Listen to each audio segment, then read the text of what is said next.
ನಮಸ್ಕಾರ ವೀಕ್ಷಕರೇ. ನಮಸ್ತೆ ವೀಕ್ಷಕರೇ. ಸೊ ಬೃಂದನ, ನೀವು ನಮ್ಮ ಸಿನಿಮಾಗೆ ಸಂಬಂಧಪಟ್ಟಂತೆ ಸಿನಿಮಾ ವಿಚಾರ ಒಂದು ಸ್ವಲ್ಪ ಮಾತಾಡ್ತೀನಿ ಅಂದರೆ ಲಾಸ್ಟ್ ಎಪಿಸೋಡಲ್ಲಿ ನಾನು ಮುಂದೆ ಮಾತಾಡೋಣ ಅಂದೆ. ಸೊ ಇವತ್ತಿನ ದಿನಗಳಲ್ಲಿ ನಡೀತಿರೋ ಸಿನಿಮಾ ವಿಚಾರಗಳು ಸ್ವಲ್ಪ ಏನೇನೋ ನಡೀತಾ ಇದೆ ಇಲ್ಲಿ.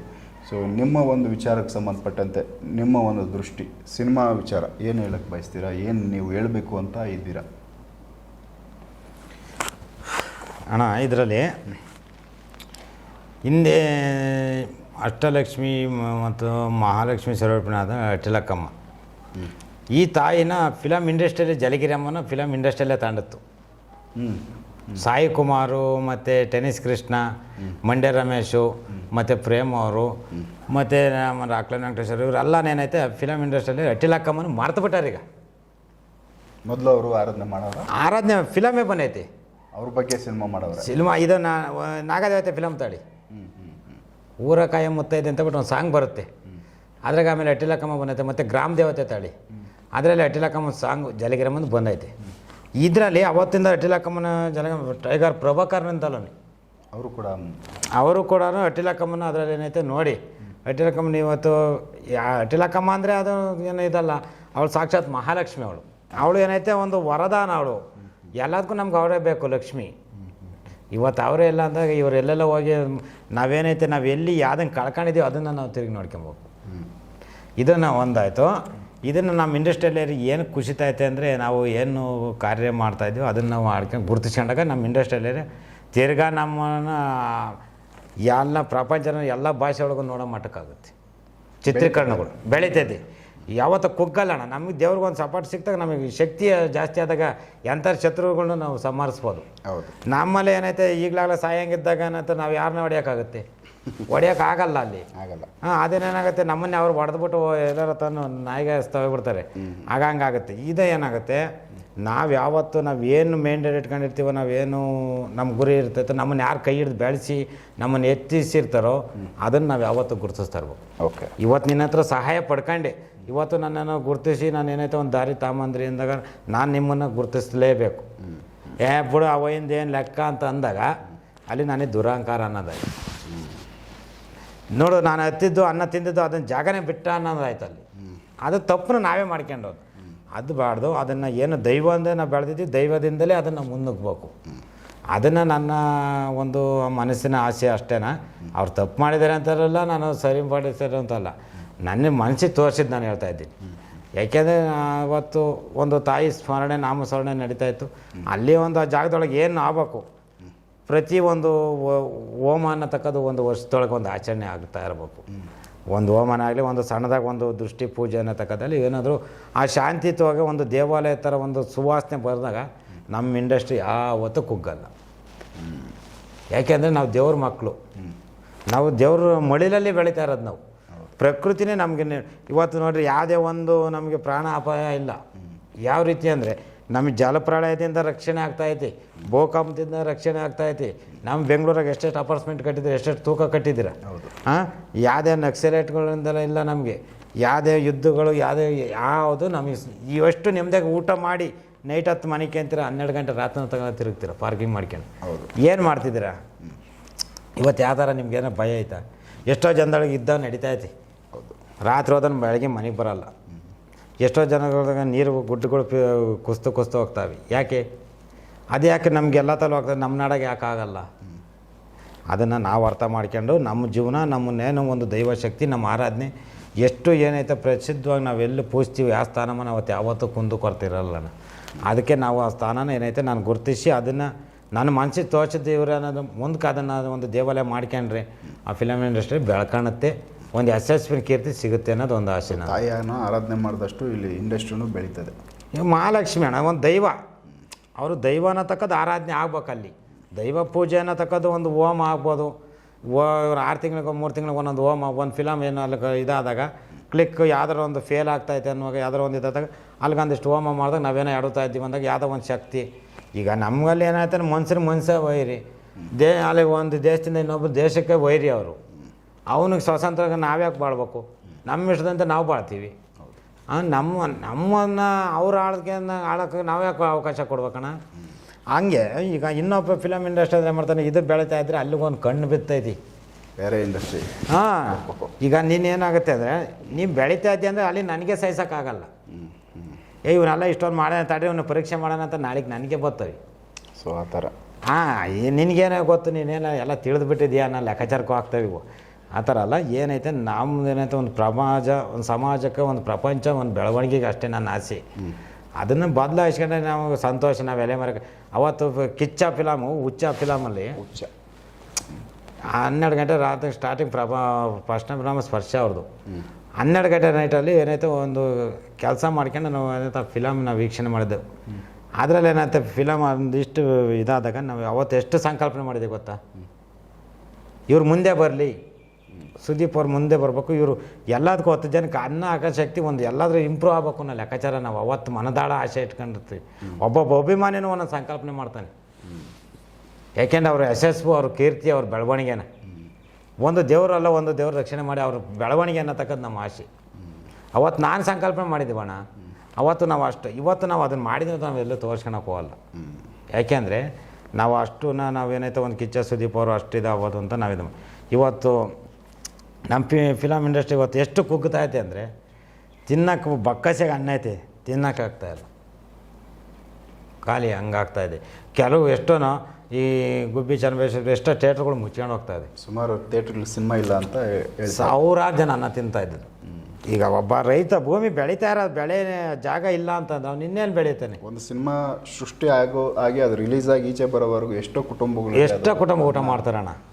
ನಾನು ಅದನ್ನೇ ನಾನು ವೀಕ್ಷಕರಲ್ಲಿ ಒಂದು ಕೇಳ್ಕೊಳೋದು, ನಮ್ಮ ಕನ್ನಡ ಇಂಡಸ್ಟ್ರಿಯಲ್ಲಿ ಬೆಳೆಸ್ರಿ, ನಮ್ಮ ಕನ್ನಡನ ಏನೈತೆ ಕೊಂಡಾಡಬೇಕು.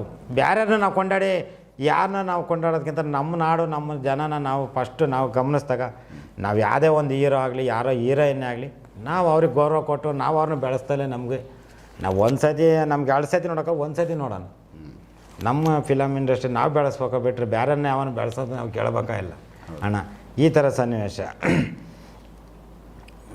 ಮತ್ತು ಈಗ ಪ್ರೆಸೆಂಟು ದರ್ಶನ್ ಕೇಸಲ್ಲಿ ಸಾಕಷ್ಟು ಗೊಂದಲಗಳು, ವಿವಾದಗಳು, ಸುಮಾರು ಚರ್ಚೆಗಳು ಏನೇನೋ ನಡೀತದೆ. ರೇಣುಕಾಸ್ವಾಮಿ ಕೊಲೆ, ದರ್ಶನ್ ಅವ್ರದ್ದೊಂದು ಜೀವನನ ಎಲ್ಲೋ ಟಾಪಲ್ಲಿದ್ದವರು ಒಂದು ರೀತಿ ಅವರು ಬೇರೆ ಥರನೇ ಕಾಣಿಸ್ಕೊಳಕ್ಕೆ ಶುರು ಆಗಿಬಿಟ್ರು.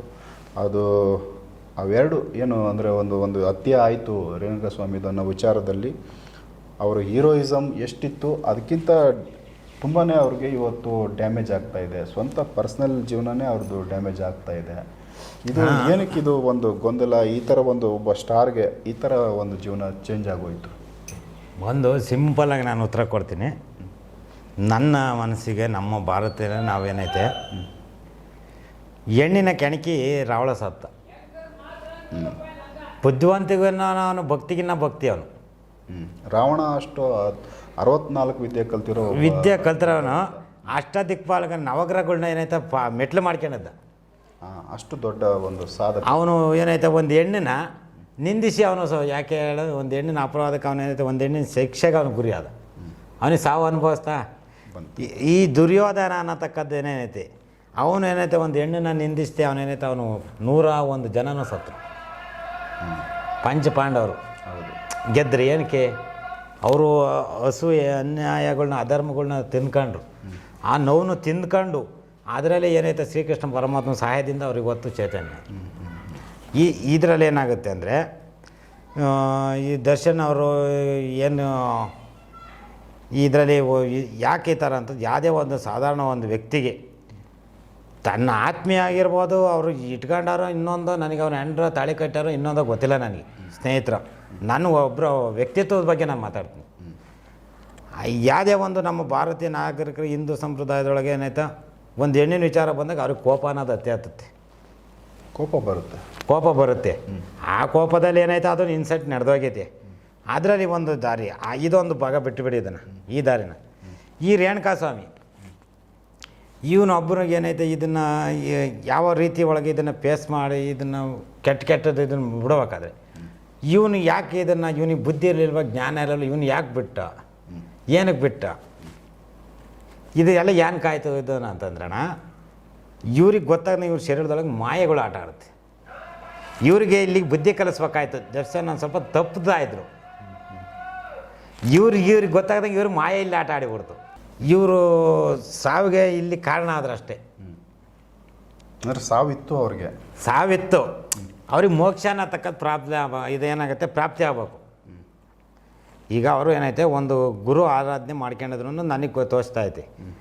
ಗುರು ಸಾನ್ನಿಧ್ಯದೊಳಗೆ ಒಂದು ಗುರು ಆರಾಧನೆ ಮಾಡ್ಬೇಕಾದಾಗ ಅವ್ರಿಗೇನೈತೆ ಒಂದು ದೈವ ಶಕ್ತಿಯಿಂದ ಸಂಭವಿಸಿದಾಗ ಏನೈತೆ ಅವ್ರಿಗೆ ಮೋಕ್ಷನ ಪ್ರಾಪ್ತಿ ಆಗುತ್ತೆ. ಅವ್ರಿಗೇನೈತೆ ತಿರ್ಗಿ ಅವ್ರ ಮಗನ ಹೆಂಡ್ರೊಟ್ಟೊಳಗೆ ಅವನೇ ಆಗಿ ಹುಟ್ಟಿ ಬರ್ಬೋದು, ಮಗ ಆಗಿ ಒಂದು ಮಗಳಾಗಿ ಹುಟ್ಟಿ ಬರ್ಬೋದಕ್ಕೆ ಏನೈತೆ ಒಂದು ದೇವ್ರ ಪ್ರೇರಣೆ ಆಗುತ್ತೆ. ಇಲ್ಲಿ ಏನೈತೆ ದರ್ಶನ್ ಅವ್ರಿಗೆ ಒಂದು ಎಲ್ಲಿ ಅಡುತ್ತಾ ಇದ್ದೀನಿ, ಯಾವ ಜನದ ಸವಾಸ, ಎಲ್ಲಿ ಏನು ತಪ್ತಾ ಇದ್ದೀನಿ ಅನ್ನೋದು ಜ್ಞಾನೋದಯ. ನಾನು ಮುಂದಕ್ಕೆ ಯಾವ ಥರ ಸ್ಟೆಪ್ ಇಕ್ಬೇಕು ಅನ್ನೋದಕ್ಕೆ ಜ್ಞಾನೋದಯ. ಅಂದರೆ ಅವ್ರಿಗೆ ಅವರು ಮಾಡಿದ್ದು ತಪ್ಪೇನೆ ಅವ್ರನ್ನ ತಿದ್ದುತ್ತಾ ಇದೆ. ಇಲ್ಲಿ ತಿದ್ಕೊಂಡ್ಬೇಕು ಅವರು. ನಾವು ಎಲ್ಲಿ ಅಡುತ್ತೀವಿ ಅದನ್ನು ತಿದ್ದಬೇಕಲ್ವ, ತಿದ್ಕೊಬೇಕು ಅವರು. ಈಗ ನನಗೆ ಇವತ್ತು ಇಷ್ಟು ಜನ ಅಭಿಮಾನಿಗಳು, ಇಷ್ಟು ಜನ ನನ್ನ ಕಡೆಗೆ ಸಪೋರ್ಟ್ ಐತೆ, ಇಷ್ಟು ಜನ ಇವತ್ತು ನನ್ನ ಕಡೆ ಗೌರಿ ಅಂತ ನಾವು ನಂಬ್ತೀವಿ. ಈಗ ನೀವೆಲ್ಲ ನನಗೆ ಒಳ್ಳೆಯರು ಅಂತ ನಂಬ್ತೀನಿ. ಆದರೆ ಏನು ಮಾಡ್ತೀನಿ ಗೊತ್ತಾ, ನಾನು ಇಲ್ಲಿ ಎದ್ದು ಹೋಗ್ತಿದ್ದಂಗೆ ನನಗೆ ಎಲ್ಲಿ ಬೆನ್ನಿ ಚೂರಿ ಹಾಕ್ಬೇಕು ಅಂತ ಕಾದಿರ್ತಾರೆ. ಹೌದು. ಅದನ್ನೇನಾಗುತ್ತೆ, ಇದನ್ನು ಇವರು ದರ್ಶನರ್ಗೆ ಅರ್ಥ ಆಗ್ಬೇಕು. ಯಾಕೆ ಅಂದರೆ ದರ್ಶನ್ ಸಾರಿಗೆ ಏನು ಅರ್ಥ ಆಗ್ಬೇಕು, ಯಾಕೆ ಅರ್ಥ ಆಗ್ಬೇಕು ಅಂದರೆ, ಯಾರು ಇದರಲ್ಲಿ ಒಳ್ಳೆಯರು ಯಾರು, ನಿನಗೆ ಕೆಟ್ಟರು ಯಾರು, ಎಲ್ಲದನ್ನೂ ಒಂದೇ ದೃಷ್ಟಿಲಿ ನೋಡ್ಬೇಡ ಅನ್ನೋ ಲೆಕ್ಕಾಚಾರನೂ ಆಗುತ್ತೆ. ಇದರಲ್ಲಿ ಏನಾಗುತ್ತೆ ಅಂದರೆ, ಇಲ್ಲಿ ಒಬ್ಬರನ್ನ ನಮ್ಮ ಇದರಲ್ಲಿ ಹೆಣ್ಣು ನಿಂದಿಸಿದೆ ಅನ್ನೋದು ಅಪರಾಧ ಮಾತ್ರ ಇವ್ರಿಗಾಗುತ್ತೆ.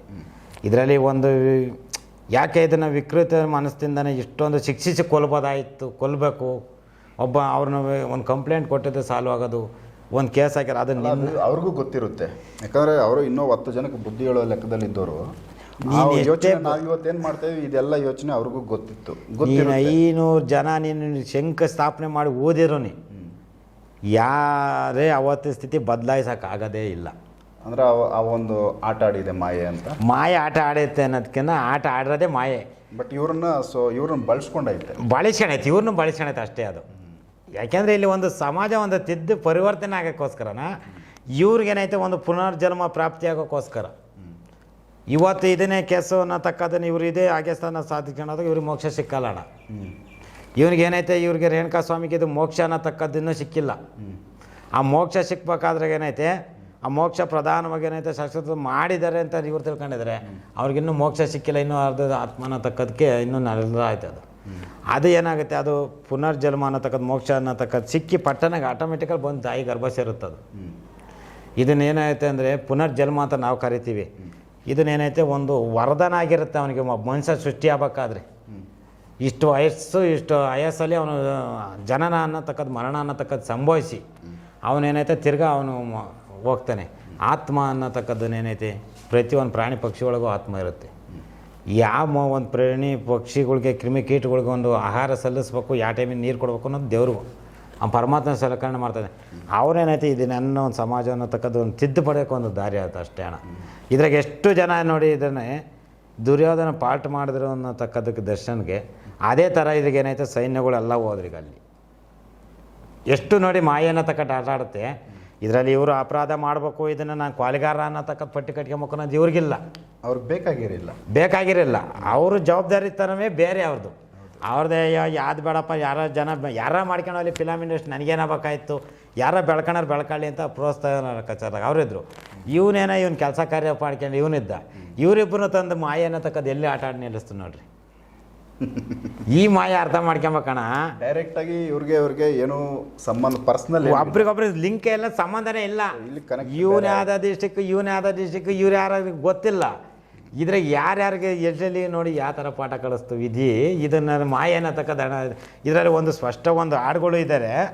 ಕಣ್ಣುಗಳಿದ್ದರೂ ತಿಳಿಯದೆ ಹೋದೆ ಮಾಯೆ ರಹಸ್ಯ, ಬುದ್ಧಿ ಇದ್ದರೂ ಅರಿಯದೆ ಹೋದೆ ಮಾಯೆಯ ಸಾಮರಸ್ಯ ಅಂತನ. ಆಮೇಲೆ ದುಃಖ ನೋವು ಕಳೆದುಕೊಂಡೆ ಅನ್ನತಕ್ಕದ್ದನ್ನು ಈ ಸಾಂಗ್ಗಳು ಕರೆಕ್ಟಾಗಿ ಒಂದು ಅರ್ಥಗರ್ಭಿತವಾಗೈತೆ. ಇದನ್ನೇನೈತೆ ನಾವು ಅದನ್ನು ಆ ಜ್ಞಾನದೊಳಗೆ ಇಳಿದಾಗ ಮಾತ್ರ ನಮ್ಗೆ ಆ ಮಾಯನ ತಕ್ಕದ ಅರ್ವತನ.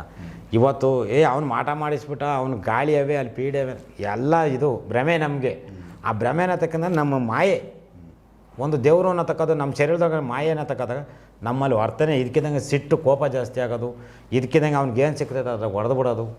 ಆಮೇಲೆ ನಮ್ಗೆ ಏನು ಅನ್ನೋ ಒಂದು ಆವೇಶ ಬಂದಾಗ ನಮಗೆ ನಾವೇ ತಡ್ಕೊಳಕ್ಕಾಗಲ್ಲ, ನಮ್ಮ ಬುಡ್ಡೆ ನಾವೇ ಚಚ್ಕೊಂಡ್ಬಿಡ್ತೀವಿ. ಅದನ್ನು ನಾವು ದರ್ಶನ್ ಸಾರ್ ಮಾಡೋದು ಸರಿ ಅಂತಲ್ಲ, ಇವ್ರು ಮಾಡೋದು ಸರಿ ಅಂತಲ್ಲ, ಇವರಿಬ್ಬರನ್ನೂ ಆಟ ಆಡ್ಸಿರೋದು ಮಾಯ ಏನಂತಕ್ಕದ್ದು ನನ್ನ ಅನಿಸಿಕೆ ಅಣ್ಣ. ಇದರಲ್ಲಿ ನಾವು ಅವ್ರದ್ದು ಸರಿ ಇವ್ರದ್ದು ತಪ್ಪು ಅಂತ ನಾನು ನಿರೂಪಿಸಲ್ಲ. ನಿಮ್ಮ ಗಮನದಲ್ಲಿರೋದು ಹೇಳಿದ್ದೀರ. ನಮ್ಮ ಗಮನದಲ್ಲಿ, ಯಾಕೆಂದರೆ ಇದು ಒಂದು ಶಕ್ತಿ ನಮ್ಮ, ಯಾಕೆಂದರೆ ಇವ್ರು ಎಲ್ಲಿ ದಾರಿ ತಪ್ತವ್ರೆ, ಪ್ರಪಂಚಕ್ಕೆ ಬೇಕಾದ ವ್ಯಕ್ತಿ ಇವನೇನು ಏನು ಮಾಡಿದಾನೆ, ಇವನು ಪಾಪಕ್ಕೆ ಪ್ರಾಯಚಿತ್ತ, ಇಲ್ಲಿ ಪಾಪಕ್ಕೆ ಇಲ್ಲಿ ಪ್ರಾಯಚಿತ್ತ ಆಗೋತು ಇವ್ರಿಗೆ. ಆ ಪ್ರಾಯಚಿತ್ತ ಏನಾಯ್ತದೆ, ನಾವು ಅನುಸರಿಸ್ಕೊಂಡು ಅವ್ನು ಮಾಡಿದ ಅಪರಾಧಕ್ಕೆ ಶಿಕ್ಷೆ ಆಗೈತೆ, ಪ್ರಾಯಚಿತ್ತನ ಅದಕ್ಕೆ ಏನೈತೆ ಪ್ರಚಾತಾಪನ ಪಡ್ಕೊಂಡಾಗ ಏನಾಯ್ತೆ ಅದಕ್ಕೊಂದು ಪರಿಹಾರ, ಒಂದು ಮೋಕ್ಷ ಸಿಗುತ್ತೆ.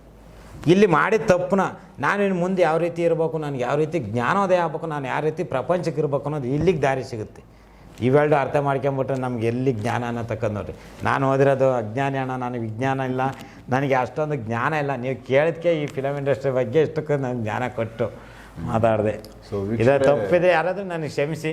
ನಮಗೆ ಕೆಟ್ಟ ಕಾಮಿಟ್ ಹಾಕೋದು ಇವೆಲ್ಲ ನಮಗೆ ಬೇಡಗೆಲ್ಲ, ನಾವು ವಿಜ್ಞಾನಿಗಳಲ್ಲ, ನಾವು ಅಷ್ಟೊಂದು ತಿಳಿದಾರಲ್ಲ. ಸೊ ವೀಕ್ಷಕರೇ, ಇದೊಂದು ಯಾಕಂದರೆ ಅವರಲ್ಲಿ ಇರೋ ಒಂದು, ಯಾಕಂದರೆ ಅವ್ರ ದಾರಿನೇ ಬೇರೆ, ದೈವದ್ದು ದಾರಿ, ಸಿನಿಮಾದವರು ಲೈನೇ ಇಲ್ಲ. ಬಟ್ ಈ ಒಂದು ವಿಚಾರ ನಮ್ಮ ಸಮಾಜದಲ್ಲಿ ನಡೀತಾ ಇರೋದು, ರೆಗ್ಯುಲರಾಗಿ ನಾವು ನೋಡ್ತಾ ಇರೋದ್ರಿಂದ, ಸೊ ಇದ್ರ ಬಗ್ಗೆ ಒಂದು ಚಿಕ್ಕದಾಗಿ ಅವರಲ್ಲಿ ಇದ್ದಿದ್ದೊಂದು ಅನುಭವ ಅದನ್ನು ತಿಳಿಸಿದ್ದಾರೆ. ಇಲ್ಲಿ ಏನೋ ಒಂದು ಮಾಯೆ ಎಲ್ಲರನ್ನು ಯಾಮಾರಿಸ್ತಾ ಇದೆ ಅಂತ. ಸೊ ಇದನ್ನು ಒಂದು ಕ್ಲಾರಿಟಿ ತೊಗೋಬೋದು. ಸೊ ನೆಕ್ಸ್ಟ್ ಬೇರೆ ವಿಚಾರಗಳನ್ನ ಗೋವಿಂದರಾಜು ಸರ್ ಜೊತೆ ಮಾತಾಡ್ತೀನಿ. ಸಾಕಷ್ಟು ಅವ್ರ ಹತ್ರ ಪರಿಹಾರ ಪಡೆದಿರೋರು, ತುಂಬ ಜನ ರಿಸಲ್ಟ್ಗಳು ಪಡ್ಕೊಂಡಿರೋರು ಇದ್ದಾರೆ. ಬೇಕಾದರೆ ಆದರೆ ಮುಂದಿನ ಎಪಿಸೋಡ್ಗಳಲ್ಲಿ ಅವ್ರ ಜೊತೆ ಒಂದು ಫೋನಲ್ಲಿ ಕಮ್ಯುನಿಕೇಷನ್ ಮಾಡೋದು, ಮತ್ತು ಇನ್ನೇನಾದರೂ ಸಾಧ್ಯ ಆದರೆ ಅವ್ರನ್ನ ಕರೆಸಿ ಅವ್ರ ಮುಖಾಂತರ ಅವ್ರಿಗಾಗಿರೋ ಒಳ್ಳೆ ಅನುಭವಗಳು ಮತ್ತು ಪರಿಹಾರಗಳು, ಸಮಸ್ಯೆಗಳಿಂದ ಆಚೆ ಬಂದಿರೋ ಒಂದು ವಿಚಾರಗಳು ತುಂಬ ಇದೆ.